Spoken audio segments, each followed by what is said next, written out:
So I gave that bell a ring and we had a family meeting. Family might sound like it includes my husband, but oftentimes it does not. It just includes me and the kids throughout our homeschool day.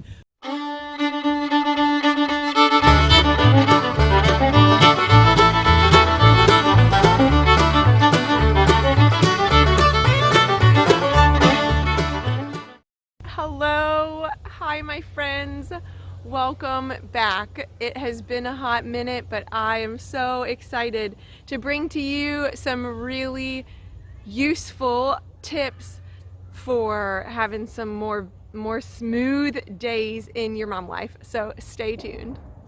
Well, if you are new here, hi, my name is Dawn Marie, and I am so excited to have you part of this channel. Subscribe, let me know what kind of content you'd like to see, give the video a thumbs up if you like it.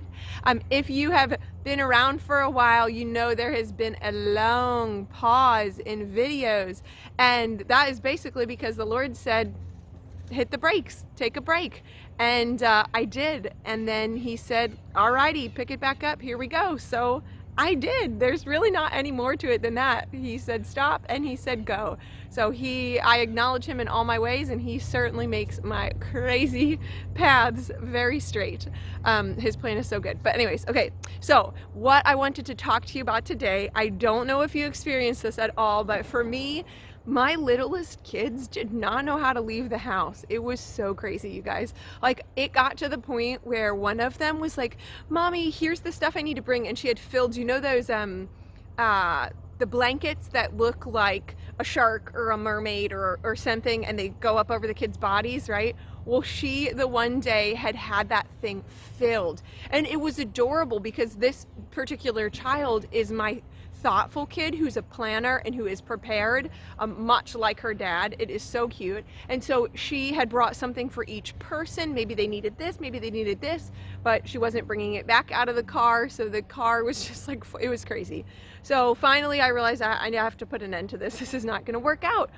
And plus it was just taking us so long to go. I'd be like, okay, it's time to leave for the park or go get groceries or whatever it is.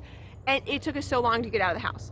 So what I realized is that I couldn't deal with it right in the moment and expect it to go smoothly. I needed to have a family meeting, which is a video for another time. When we have a family meeting, I have this old school bell that I ring, and all the kids come running. They know that they get a consequence if they are not in that room within, I don't know, it's like 10 seconds to a minute or something like that. After I ring the bell, they know they must come. So it's so great because it can be heard through the whole house.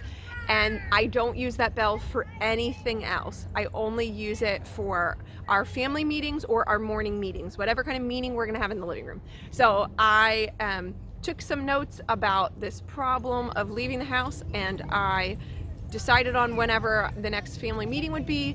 I not decided, it's really impromptu. Like, it's not that scheduled. It's more like, okay, let's go, let me ring the bell. Mom? Yes, Charlotte? Where's the shoes that I down? So I gave that bell a ring and we had a family meeting. Family might sound like it includes my husband, but oftentimes it does not. It just includes me and the kids throughout our homeschool day. So we sit down and I lay it all out for them. This is what the problem is. This is why we can't continue doing it like this. And we use the word chaos a lot in our house because we all know how that feels, and nobody likes it. So how we need to keep the order, keep the peace, what that needs to look like.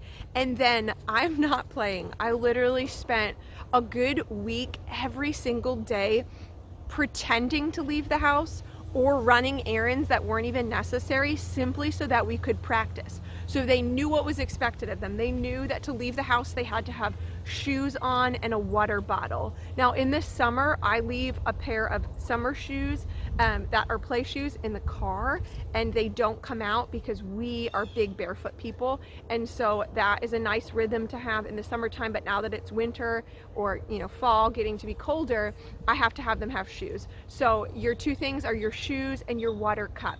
You also need to make sure you've gone to the bathroom.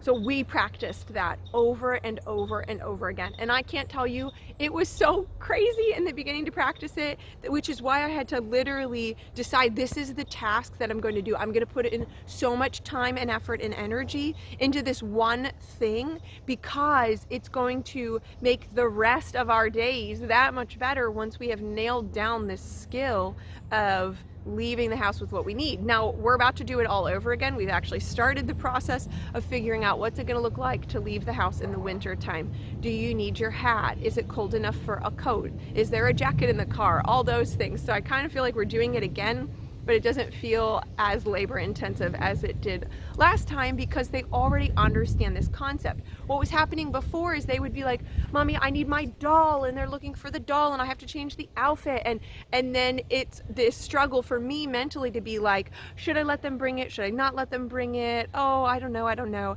And it was really not good for anybody. So once I put those boundaries in place for them, that listen, this is why we're not bringing anything, and this is what we are going to bring, things have gone so much smoother. So I just wanted to encourage you, if leaving the house and getting out the door is a problem for you, you know, your guidelines don't have to be the same. Maybe for your child and their age or whatever they need, you're like, you can bring one toy and one whatever, you know, just make it something so that here's what it is, to make everything go so much smoother. So and in the end, it was super helpful to be able to be like, okay, we're leaving, and it's not 45 minutes later, it's a couple minutes, because everyone knows what's expected of them. So I hope this tip is helpful for you guys. I hope it blesses you. I hope you're all doing well. May the Lord bless you and keep you guys. Until next time.